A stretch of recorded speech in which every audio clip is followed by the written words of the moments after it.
sa mga finances. Then, yung mga natututunan ko rin sa sarili ko na dati kasi pag ako as doctor, isip ko within the box. Okay. O, nasa box ka lang. Ganyan lang Basta gagawin mo. magtrabaho ka lang. Oo, ganyan ka lang. O, ganito gagawin mo pag ganyan.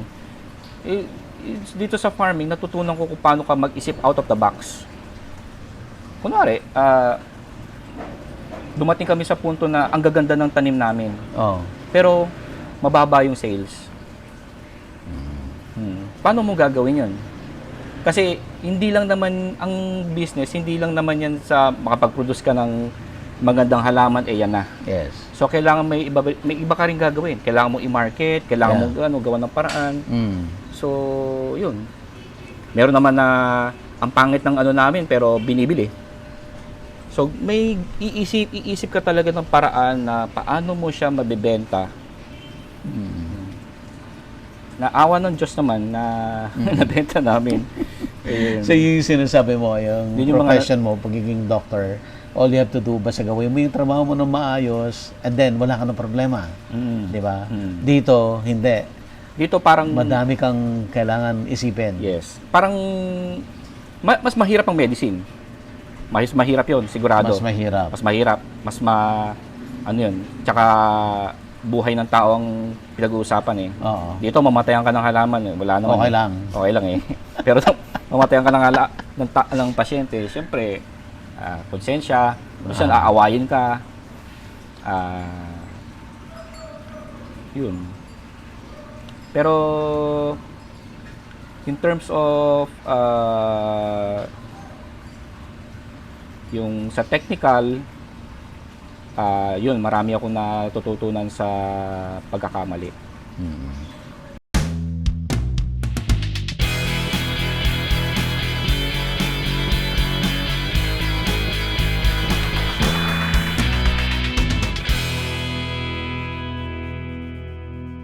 Available na po ang agribusiness merch sa Shopee. Ang link nasa description box.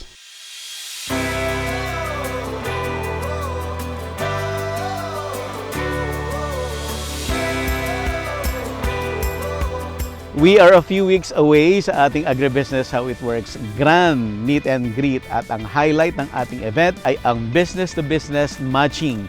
Kaya don't miss this chance na makilala ang ating mga special guest speakers, ating mga resource persons, mga subscribers, farm owners, business owners, mga mahilig sa farming at mga gustong mag-start ng agribusiness. Secure your slots now and get a chance to win a trip to Hong Kong and Guangdong, China. Courtesy of Book and Go Travel and Tour Services. Strictly no walk-in, August 18, 2024, Gazebo Royal, Quezon City. Gusto naming magpasalamat sa ating mga major sponsors. Crispy King, sarap, busog at budget.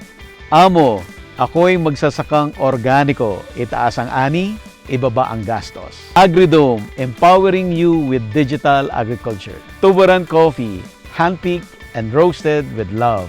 Rural Bank of Angeles, your rural bank of choice. One Sky Haro, basta aluminum, One Sky. Don Benitos, ang pambansang kasava. Greenland Organic Fertilizer, katuwang sa pag-asenso ng magsasakang Pilipino. Bulacan Dragon Fruit Depot, source of quality dragon fruits and planting materials. And we would also like to thank the following. Romsol by Rumen Nutrition Solution. Pampangas Best. Mega Prime Foods.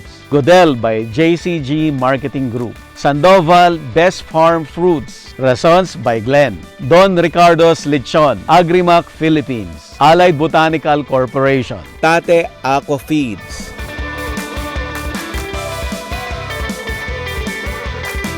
Magkakontra yata kasi ang ang mushroom at saka Opo. ito. Pero yung di ba, yung ang mga mahal yung mga shiitake, mga ganun. Pero Yan. pang malamig yan eh. Oo. Pang upland. Pero pwede mo na siyang may gumagawa na dito, lowland. Kaya nila to. Si Go Future Fresh. Pero sa kasi sila mga container kasi sila control talaga. Control talaga. Dito yung namin, sir. Itong malaking tulong nito sa amin. Ito yung reservoir, malaki. Itong reservoir na to, ano siya, rainwater collection. Okay. So lahat ng mga tumatama do sa Bubong. sa bubong, diretso siya diyan, pasok siya. Tapos nakakonekta siya dun sa reservoir. So lahat ng mga tubig na ginagamit namin sa pang-irrigate galing lang diyan. Laking tulong 'yan kasi dati naubusan kami ng tubig dito. Tapos summer kasi naubos na siya. Umabot kami ng 10,000 yung bill namin sa tubig. Pero ngayon wala kaming ginagamit na tubig. Tsaka mas madali i-manage yung yung pH ng Anong rationale? kasi acidic ang rain eh. Ang root ng ng mga halaman, yung roots more on acidic. 5 to 6. So halos di ka nagagamit ng acid. Lalagyan mo lang yung fertilizer mo doon, A and B. Yun na yan. Yun na yun.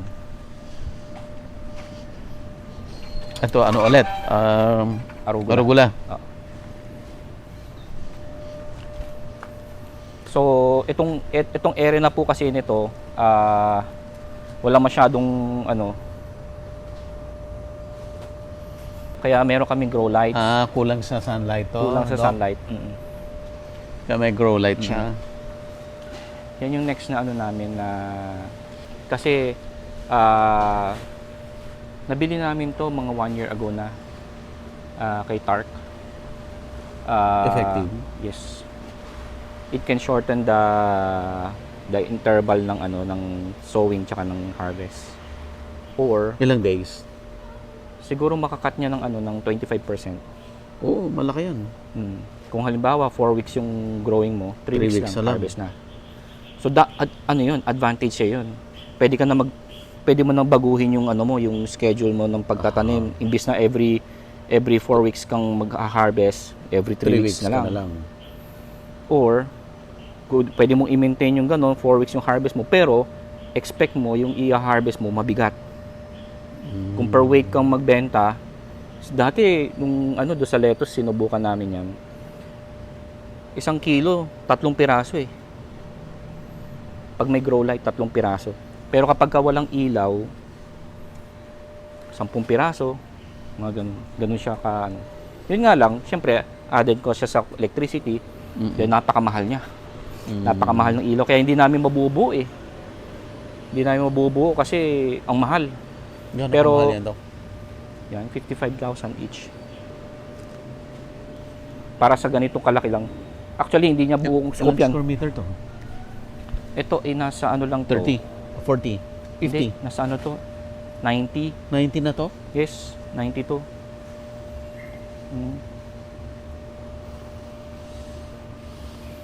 Then, pa namin yan. Pwede mong i-compact pa to, Doc? Yes, hindi lang namin makompak-compact kasi kinulang kami ng ng drip eh. Okay. So maglalagay kami ng isa pang drip dito para diyan, diyan, yan. Yun lang. Yun lang po yun namin. Natapos na natin, Doc? Natapos na po.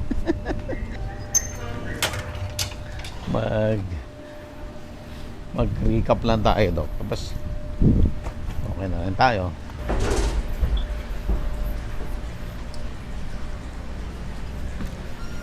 Siya pakilabas yung kay Kirsten. Wala naman kaming pasyente. Hindi naman kami tumitingin ng pasyente. Oo. Kayo yung mga doktor na hindi nakikita ng pasyente. Oo, kami. Puro medtech ang staff mo, Doc. Ganun. Medtech. Mga medtech. Saan ka nag-medicine? Sa UST. UST. Tapos sa pre-med, UST rin. Tapos nag-residency ako sa East Ab. Toxic, Doc. Toxic. Gano'ng katagal yung isap mo? 4 years. 4 years ang residency. So, 4 years pre-med, 4 years medicine, 1 year internship, 9. tapos 4 years sa residency, 13. 13. Tapos nag 1 year pa ako abroad Saan ka? sa Japan. Ano na yan? Specialization na? Subspecialty na tawag po doon. Kumbaga, general pathologist ako, nag-subspecialty ako sa mga bones, sa mga bone tumors. Grabe. Kaya, nasa orthopedic ako. Yun. Tapos, Kukunti kayo nun, Doc. Kukunti kayo yung line mo. ang ano lang kami, siguro 5, Buong Pilipinas? buong Pilipinas. Grabe. Bone pathologist. Pero konti lang naman yung mga ano po nun eh. Puro orthopedic cases. Wala na. Mulan. Sabi, nagbaha kayo nung yung last week, yung Karina? Hindi naman. Awa ng Diyos, hindi naman Hindi po. kayo nabot. Hindi naman. Diyan lang sa labas. Pero nung Undoy, Pumasok. ano po dito, isang buwan na walang kuryente. Kasi mataas yung tubig hanggang hindi talaga. Kumusta yung experience mo sa hydroponics at saka sa business? Kumusta in terms of income well, lahat ng aspect na gusto mong i-discuss. Doon sa ano muna, kasi you mentioned yung tatlo kanina, may natutunan ka about the cultural management, di ba? May natutunan ka about sa sarili mo, and yung huli, may natutunan ka about technical. Okay.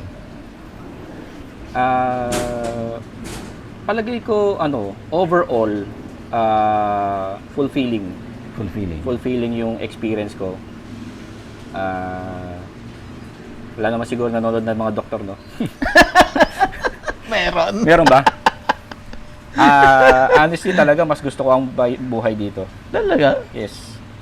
Mas gusto ko buhay dito. Despite ang sobra yung specialization mo, yung Yes. ginugol mo na oras sa career mo. Mas yung mga problema dito kasi parang parang problemang lang yan.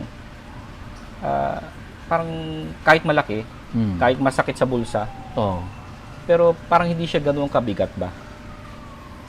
Maiinis ka, magagalit ka, malulungkot ka, pero hindi katulad ng ibang problema na parang sobrang affected ka na nakaka-depress, mga ganun. Parang kumbaga yung mga problema dito, ang bilis lang mawala. Then lagi ka mayroon ka matututunan. Regarding sa finances, masasabi ko maganda siya. Malaki na itulong ng business na to sa amin sa finance. Then yung ganong ka-iksi, Doc, na time? So yung sa laki ng investment mo na kung hindi ko muna i-consider yung kailangan mabawi ko, kung isipin ko lang muna yung mga monthly na more than talaga sa pangangailangan namin yung kinikita Kaya namin. niya. Yes, kaya niya. So, mas okay siya kumpara nung hindi pa to nag-start. Nag-start. Ilang years bang iniisip mo ang depreciation mo nito? Kasi 'di ba yung capital, hindi mo naman kukunin agad yan eh. So i-spread mo ng ilang years. Ilang years ba yung tinitignan mo, Doc, bago mo mabawi yung capital talaga? Siguro mga 3 to 5 years. 3 to 5 years. But while wala pa yung 3 to 5 years, ang sinasabi mo compensated yung need mo, Yes. yung family need mo na Yes. provide niya. Yes. Siyempre, kapag kakinita mo, gusto mo maibalik, hindi mo naman ilalagay lang din naman doon sa Siyempre, gagamitin mo rin naman sa pangangailangan. So, kumbaga parang hinahati-hati ko yung yung kita namin. O kunwari, kalahati ng kita namin pambawi doon sa nagastos. Yung kalahati, expense sa mga natin. Kumbaga parang yung simula nung nag-farm kami, mas madali siyang, kumbaga parang mas light ba? Para sa akin, mas light yung gastos namin. Kumbaga mas nakaka-afford kami. Parang ganun ba? Talaga, Doc? Yes. Maganda talaga siya as business. Pero syempre, kailangan mo samahan ng dasal. Kasi nga, Kasi yung mga uncontrollable factors, yes. Hindi Diyos mo lang, maiwasan. Diyos lang ang makakakontrol nun. Mga calamities or yes. sobrang init o yan. It's beyond Yes. yung control despite of ready ka Yes. technically. Tsaka kapag yung mga, yun sa mga finances, then yung mga natututunan ko rin sa sarili ko na, dati kasi pag ako as doctor, isip ko within the box. Okay. O, nasa box ka lang. Ganyan lang Basta gagawin mo. magtrabaho ka lang. Oo, ganyan ka lang. O, ganito gagawin mo pag ganyan. Dito sa farming, natutunan ko kung paano ka mag-isip out of the box. Kunwari, dumating kami sa punto na ang gaganda ng tanim namin. Oh.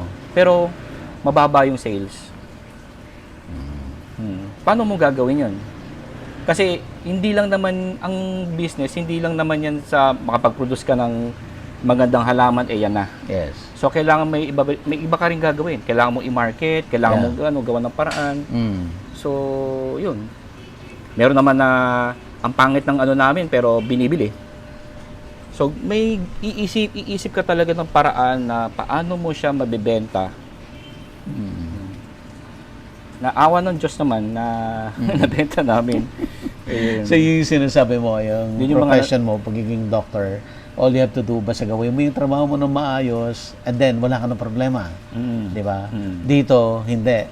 Dito parang... Madami kang kailangan isipin. Yes. Parang mas mahirap ang medicine. Mas mahirap 'yon, sigurado. Mas mahirap. Mas mahirap. Ano 'yun? Tsaka buhay ng tao ang pinag-uusapan eh. Oo. Dito mamatayan ka ng halaman, wala naman. Okay lang. Okay lang eh. Pero mamatayan ka ng pasyente, siyempre konsensya, minsan aawayin ka. Yun. Pero in terms of yung sa technical, yun, marami akong natututunan sa pagkakamali. Na hindi porket sinabi ni ganito, Susundin mo. Sinusunod namin nung Okay. una. Pero nung namin, hindi ito uubra sa atin. Tapos, Based pa rin doon sa ano mo, sa then, nakakaisip kami situation na, mo. then simula doon, from there, nakakaisip kami ng paraan na, kung gawin kaya natin ganito, yan, Yan, kumbaga, dati, nung unang tanim namin, pasa kagad. Tapos naisip namin, kung maglagay kaya tayo ng tray, tapos doon na muna siya. Ganoon. Tapos yung mga ganon, yung pag pinagdikit-dikit. Totoo, no? Yung business mo rin ang magtuturo sa'yo ng diskarte mo. Ikaw rin yung mag-diskarte. Kaya kailangan talaga na doon pumapasok yung gusto mo yung ginagawa mo. Kasi pag hindi mo siya gusto, gusto mo lang makisali sa uso. Dahil sabi nila kumikita sila. Oo, hindi ganoon kasi hindi mo gusto yung gagawin mo. Madali ka ma-discourage. Kapag naka-encounter ka ng mga ganyang big problems na lugi ka, bibigay ka na kagad. Ayoko na magtanim. Close na natin yan, business na yan. Hopefully, sana hindi mangyari sa akin. Relatively bago ka sa business, saan ka kumukuha ng knowledge as far as the business is concerned para ma-manage mo ito na maayos?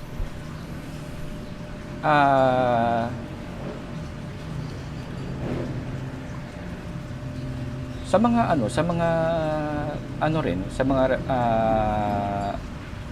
na tao, mga dumaan na sa ganito. Yun. Doon din humihingi kami ng advice. Uma-attend din kami ng mga seminar. Yun.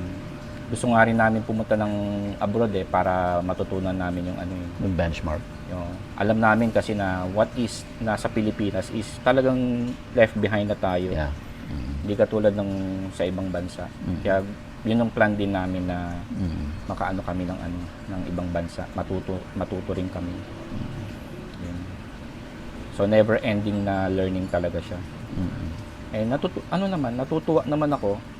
Kahit ako, natutuwa ako sa mga natututunan ko. Na-amaze ako. Sila hindi. Yung pag-manage ng tao, Doc. Mag-manage Paano ng yan? tao, yes, Paano ka nagmamanage ng tao? hindi ko masasabi na ma-manage ko ng perfectly talaga yung mga tao namin. Siguro, blessed din kami na nakahanap kami ng mga mababait na mga worker. So, natututunan ko rin na paano makisama sa mga tao. Then, yun na, pagka palakad ka na ng ganitong business or mas malaki pa, hindi lang talaga yung goal mo ay makaproduce ng magandang crop. Isang prerequisite for having a good crop is mabuting employee. Yes, mabuting employee. So kaya talaga a very big factor talaga yung workforce. Kapag ka honest, masisipag yung mga employee mo, swerte ka. Paano ka nakikisama sa tao mo?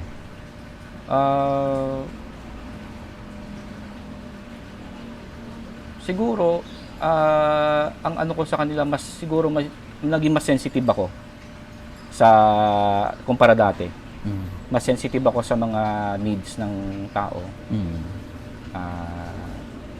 Siyempre kailangan din ng kung ano yung nararamdaman nila, masama pakiramdam nila, siyempre huwag mo na pagtrabahuin. Bigyan mo ng something na makarelieve ng nararamdaman niya. May problema siya sa finance, ganun. Minsan, nadadamay ka sa mga finances. Nagpapaluwal ka. Oo. Yung mga ganun. Oo. Pero kasi talaga, naniwala ako na talaga. Kailangan mo talaga ng magaling mabait na honest na worker para sa business. Para mag-thrive yung business mo. Yan. Paano mo naman pa nakikisamahan yung mga customers mo? Ano? Yung customers mo. Paano mo sila pinapakisamahan? Ang dami nun kasi household. Isa yun sa pinakamahirap na makipag-usap. Actually, yun yung medyo nakakapagod talaga. Sa work namin, makipag-usap sa customer. Minsan kasi maraming mga customers na very demanding talaga. Na sobrang demanding na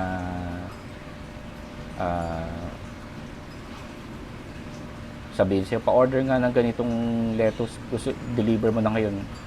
Pero pwede po ba mamayang hapon? Aalis ako eh. Mga ganun. Mga ganung klaseng Kaya, paano mo hinahandle yan? pipilitin. Sometimes, pinipilit namin. Pero pag hindi talaga kaya, talaga sinasabi namin na hindi talaga kaya. Merong mga customer na naiinis, hindi na bumabalik pag ganun nangyari. Pero hinahayaan na lang namin. Kasi, hirap naman na gano'n na ipilit na masasuffer yung mga mga worker. Mas galit siya pag hindi mo na i-comply. Pag nag-commit ka. Mas ganun. Pero napansin ko na the lower class, mas demanding. yes. Na iilan lang ang hindi ko nila lahat Yes. Hindi ko nila lahat. Definitely. No offense. Yes.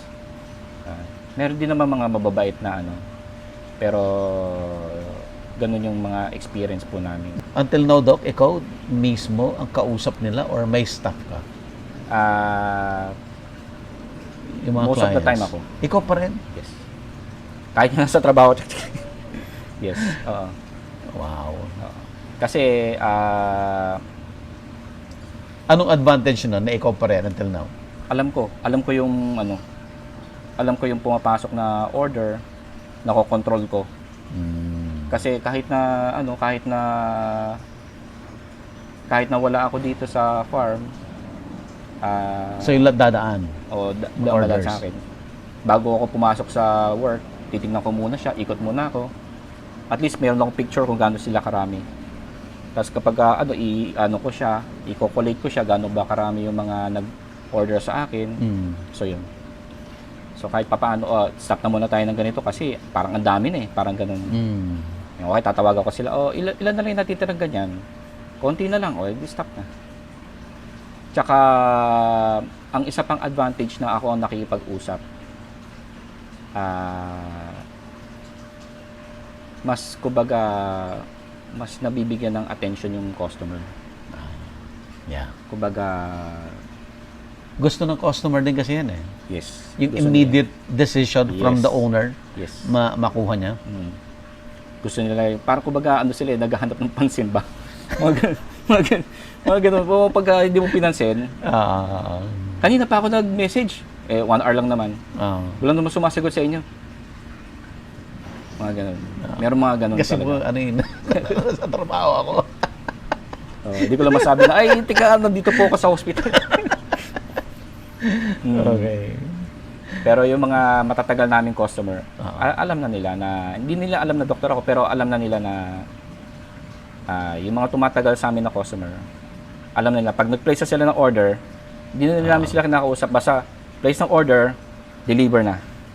Automatic na yan. Automatic na. Tapos, hinahayaan na lang namin sila magbayad. Kusa na rin nila. Kusa na rin sila. Andun na yung trust. Bigyan mo na sa akin yung bill ko, ganun. Kasama na yung delivery fee. Ganun. Easy na yung mga yan. Easy na yun. Very easy talaga. Tsaka mababait. Kaya minsan, out of gratitude sa kanila, talagang dinadagdagan namin. Bigyan mo ng additional si ganyan. Dok, sabi mo, yung nag-start ng business mo, mas maganda yung mas flexible ba or mas maluwang? Sabi mo, tama ba yung term mo, mas maluwang yung gastusin? Yes, siguro dahil bukod sa nagwo-work ako as doctor, kumbaga na-supplement pa. Plus. Plus. Okay. Kumusta, anong lifestyle mo, Dok? Hindi, simple lang ako. Okay. Simple lang. Simple lang yung lifestyle namin.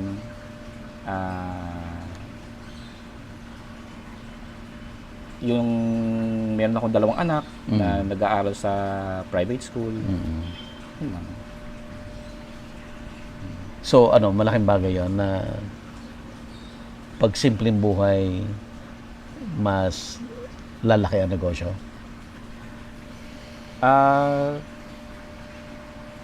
Pwede naman din gumastos. Kahit na, pwede naman din gumastos na Okay. Pwede rin naman gumastos kahit minsan. Kasi kailangan mo rin naman i-treat yung sarili mo eh. Kumbaga, i-treat mo rin yung sarili mo as employee mo. Kasi pagka wala kang reward sa sarili mo, hindi rin maganda. So dapat talaga meron ka ring sometimes, hindi pala sometimes, madalas kami kumain sa labas, malakas kumain eh, mga ganun ba? Kain sa labas, bili mo yung kunwari, damit, mga ganun. Ang wife mo ba business or Business din po doctor sa din? kabila. Okay. Tsaka siguro, bakit ko siguro na nagustuhan ng life sa farm is in business. Kumbaga siguro hindi lang sa farm, basta business in general kumpara sa pagiging doktor. Doktor is maximum effort, maximum result, ganun. Pero sa business, minimum effort, maximum result. Wow. So kumbaga parang nasa mo na yan, nasa pagmamanage. So, Hindi sinasabi na magaling ako mag-manage, pero Oo. yun yung experience ko na, kumbaga, parang yung hindi ka masyado bugbog sa trabaho. Dati naranasan ko kasi magtrabaho sa pagiging doktor na talaga Sobra-sobra. Sobra-sobra. Pagod talaga sa katawan.